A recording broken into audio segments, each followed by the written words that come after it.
আমি কি করে এই তরকাটা বানিয়েছি চলুন বলি। একটা মিক্সার গ্রাইন্ডারে লঙ্কা, জিরে, আদা দিয়ে হালকা পেস্ট করে, গোটা কয়েক রসুন দিয়ে হালকা পেস্ট করে, একটা পেঁয়াজ দিয়ে হালকা পেস্ট করে আমি ওটাকে সাইডে রেখে দিয়েছি। যেহেতু এটা এগ তরকা তাই জন্য আগে ডিমটাকে ভেজে নিচ্ছি। অনেকে মশলাটা কষানোর সময় ডিমটা দিয়েও ভাজতে পারে। আমি এখানে তরকা বানানোর জন্য 2 রকমের ডাল নিয়েছি।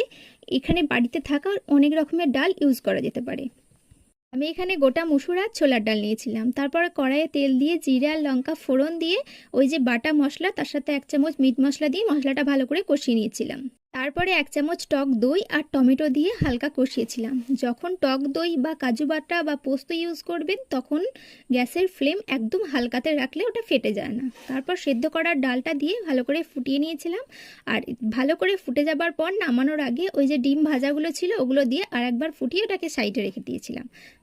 দেন আমি একটা পাত্রে তরকা রেডি করব। সেক্ষেত্রে সেই পাত্রে তেলটাকে ভালো করে গরম করে গ্যাসটাকে বন্ধ করে জিরে আর লঙ্কা ফোড়ন দিয়ে রসুন কুচি, কারি পাতার কুচি, মেথি পাতা, কাঁচা লঙ্কার কুচিটা দিয়ে ভালো করে একটু নেড়ে চেড়ে আমি ওই বানানো তরকাটাতে ওপর দিয়ে দেব। ব্যাস রেডি তরকা।